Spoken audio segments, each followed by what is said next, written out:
तकरीबन 3.2 something dollar बनती है। ये रेड फीचर पड़ेगा। एक दफा जो हमारे पास रेडी टू शिप आइटम पड़े होते हैं उनको हमने लॉन्च करना होता है। जब हमें आइडिया हो जाए क्या वो प्रोडक्ट क्या रहता है तो उसके ऊपर फर्दर इन्वेस्टमेंट की करो। लाइक हम स्टार्ट में ना अभी प्रोडक्ट टेस्ट भी किया होता है, हम उसकी इमेजेस अच्छी अच्छी बनवा रहे होते हैं, वीडियोस हमने बनवानी है, कंटेंट हमने बनवाना है, ठीक है। उसके ऊपर इन्वेस्टमेंट ना किया करो। जो नॉर्मल चीजें आपको होती हैं सिर्फ इमेजेस के ऊपर कॉम्प्रोमाइज ना किया करो। एक अच्छे ग्राफिक डिजाइनर हायर करके सप्लायर से इमेजेस ले लिया करो और ग्राफिक डिजाइनर को काम करो कि इसको एडिट करते हैं। जो एक्सपीरियंस ग्राफिक डिजाइनर होता है वो आपको हाई क्वालिटी इमेजेस उन लो क्वालिटी इमेजेस से बना के दे देता है, ठीक है। उनको आपने यूज करना है और जब आपकी सेल आना स्टार्ट हो जाए, जब आपको आइडिया हो जाए कि आप प्रोडक्ट चल रहे हैं, देन उसके बाद डिफरेंट चीजें उसके ऊपर चेक करो, like different marketing strategies apply किया करो, उसके बाद वीडियो बनवाया करो। हम स्टार्ट में जब ये सारी चीजें कर लेते हैं ना, आगे प्रोडक्ट नहीं चलता तो हमारा सारा लॉस हो जाता है। और स्टार्ट में सिर्फ 200 से 300 पीसेस की इन्वेंटरी सिर्फ ले जाएगा। अब हमने जब ये फाइनल कर लिया रेट, इसकी बेसिस पे हमने फिजिबिलिटी रिपोर्ट बना ली है। फिजिबिलिटी रिपोर्ट सारों ने कॉपी की हुई थी, ठीक है। वही प्रोडक्ट जी जी रैपिड लॉन्च के लिए कोई भी आप ट्राई कर सकते हैं, यूके भी कर सकते हैं, यूएस भी कर सकते हैं। जर्मनी कर लें ज्यादा बेहतर है। जर्मनी में इस टाइम कोई भी नहीं जा रहा और सारे कह रहे हैं कि लैंग्वेज बैरियर है, नहीं है कोई इश्यू, ठीक है। अच्छा, यहाँ पर हमने फिजिबिलिटी रिपोर्ट बना लिया है।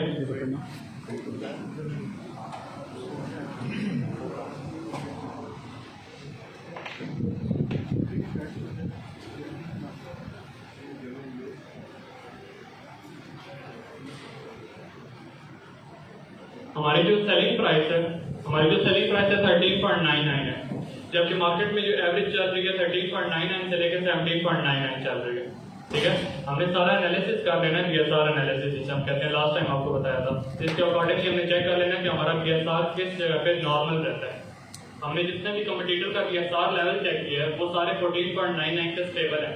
लाइक 2000, 3000, 5000 इसके अराउंड अबाउट के बीएसआर चल रहे हैं, जिनकी सेल भी अच्छी है, 1000 प्लस है, ठीक है सेल। तो हमने अपनी जो प्राइस है 13.99 रख दी है, 1 पाउंड कम अपने एवरेज प्राइस है, ठीक है। उसके अकॉर्डिंग सारा एनालिसिस करना शुरू कर दिया। अब इसके ऊपर 15% अमेज़न ने अपनी रेफरल फी लेनी है, ठीक है। वो अमेज़न ने सेलिंग फी लेनी है, वो मस्ट है, ठीक है। और वो हमारा 15% जब निकल गया वो 2.14 पाउंड बनता है, ठीक है।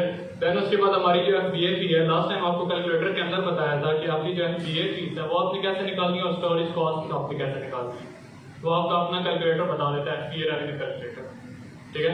वहां से हमने एफबीए फीस भी उठा लिया और स्टोरेज कॉस्ट भी उठा लिया। और देन हमारी जो टोटल ये दो फी बन गई है वो 5.2 हमारी एक तरह से एफबीए कॉस्ट बन गई है। और एक और क्वेश्चन आया हुआ था कि एक्सरे के अंदर जो हमारी एफबीए कॉस्ट होती है वो ज्यादा होती है, जबकि हमारी रेवेन्यू कैलकुलेटर के अंदर एफबीए कॉस्ट कम होती है, ठीक है। ये एक बहुत कॉमन क्वेश्चन पूछ रहे हैं लोग। इसके अंदर ये है कि एक्सरे हमारा रेफरल फी और एफबीए फी मिक्स करके बताता है, जबकि जो कैलकुलेटर है वो सेमेस्टर का एफबीए फी बताता है। रेफरल फी ऊपर लिखी होती है जो बाद में सम अप होती है, लेकिन हमारा उस तरफ जाने नहीं जाता, ठीक है। यहाँ पे हमारी टोटल फी 5.2 पड़ गई है। अब हमारी जो लैंडिंग कॉस्ट थी वो 4 पाउंड पे हमने अपनी तरफ से ज्यादा करके, क्योंकि बाज़ बार इस तरह भी होता है कि हिडन चार्जेस आ जाते हैं काफी। हमारे जो डायमेंशन होते हैं उसके अकॉर्डिंग अमेज़न हमसे ज्यादा चार्ज कर होता है बनस्पत हमारे कंपटीटर के, ठीक है। तो हमने हिडन चार्जेस को देखते हुए हमने अपनी प्राइस हमेशा यहाँ पे ज्यादा रखनी है कि इनकेस कल को अगर कोई इशू आता भी है ना तो हमें इतना ज्यादा इफेक्ट ना हो। अभी रिसेंटली एक प्रोडक्ट लॉन्च किया था, जब उसको ऑर्डर प्लेस करने लगे थे तो उसके ऊपर 22% प्रॉफिट मार्जिन बच रहा था।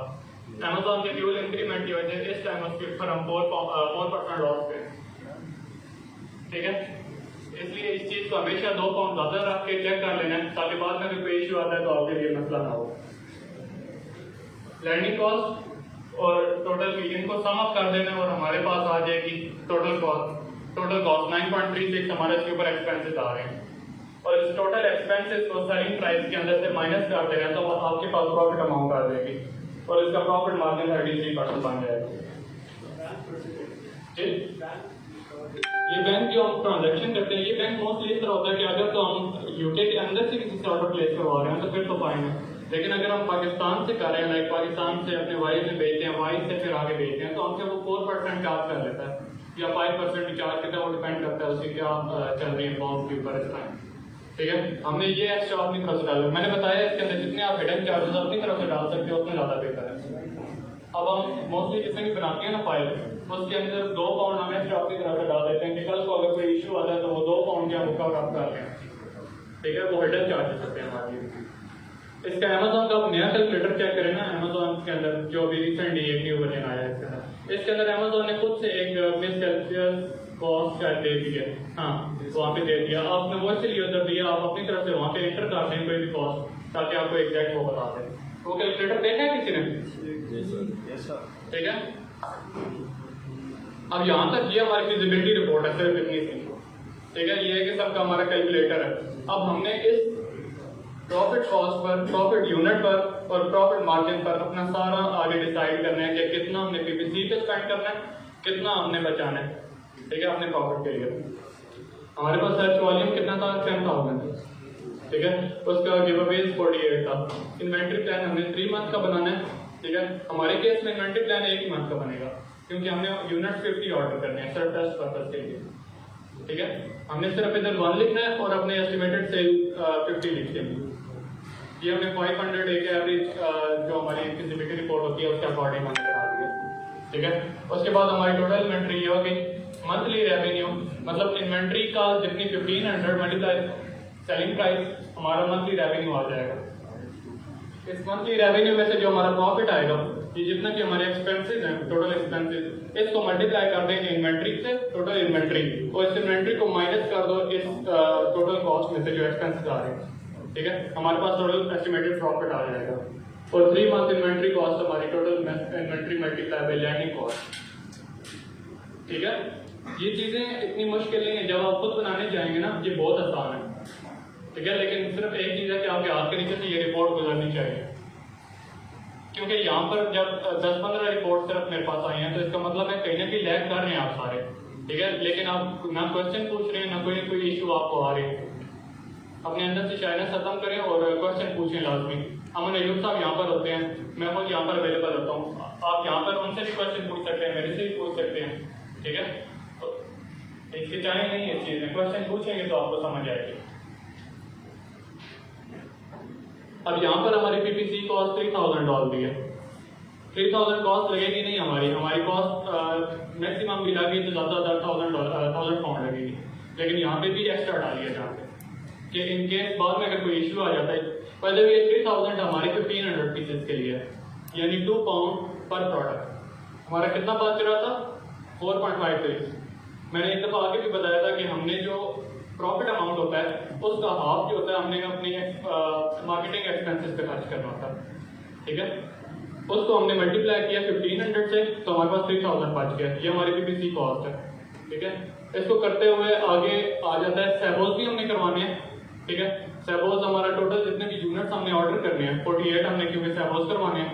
सैबो मस्ट नहीं है, अब पीपीसी है ना पर, लेकिन फिर भी स्टार्ट में बात हमें सैबोज की जरूरत पड़ती है। अब यहाँ पर ये नहीं करेंगे कि 48 के 48 ऑर्डर हमने प्लेस करने ही करने हैं। हम 48 में से 40% डालेंगे, लाइक 20 कर लेंगे, 25 कर लेंगे। ठीक है, ताकि हमारे पास कोई कभी रिव्यूज हो, क्योंकि स्टार्ट में जब आप प्रोडक्ट स्टार्ट करते हैं तो आपके पास ज़्यादा चांसेस होते हैं नेगेटिव फीडबैक आने के या नेगेटिव रिव्यू आने के। उसको काउंटर करने के लिए हमारे पास ये जो 20 सैबोज करवाएंगे ना वो हमें काफ़ी हेल्पफुल होंगे।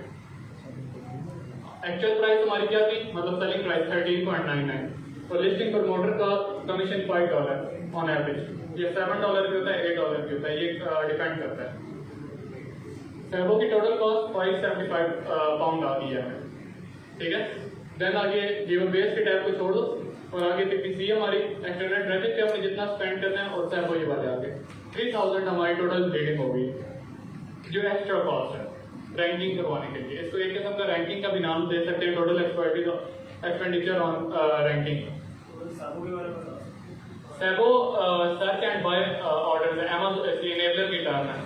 ठीक है, इसके अंदर हमने सिंपल जिस तरह ऑर्गेनिक हम अपने दराज पे जाते हैं और ऑर्डर प्लेस कर देते हैं ना, इस तरह हमने वहीं से ऑर्गेनिक बायर्स उठाने हैं और उन्होंने जाके हमारा प्रोडक्ट परचेज करना है। इसकी एक टेक्निक होती है कि हमने डायरेक्ट लिंक शेयर नहीं करना, हमने अपने जो अपना लिस्टिंग प्रमोटर है उसको कहना है कि उस पेज पे जाओ जहाँ पे हमारा प्रोडक्ट रैंक है, वहाँ पे जाके हमारा भी प्रोडक्ट ओपन करो, हमारे कंपटीटर का भी प्रोडक्ट ओपन करो। हमारे कंपटीटर का जो प्रोडक्ट है उसके ऊपर हमने सिंपल 20 सेकंड स्पेंड करने जबकि जो हमारा प्रोडक्ट है वहाँ पे 1 मिनट से ज़्यादा स्पेंड कर रहे हैं। प्रोडक्ट हमारा भी ऐड टू कार्ट करना है, प्रोडक्ट उनका भी ऐड टू कार्ट करना है, ठीक है। उसके बाद उनका प्रोडक्ट पे आंसर क्वेश्चन करना है, हमारे प्रोडक्ट पे भी क्वेश्चन करना है। क्वेश्चन करते हैं ना, अपने रिप्लाई करते हैं कि जी बैटरी इंक्लूड है इसके अंदर कि नहीं इंक्लूड, ठीक है, वो करना है। देन उसका प्रोडक्ट ऐड टू कार्ट से फिनिश कर देना है और अपना जो प्रोडक्ट है उसको परचेज करना है।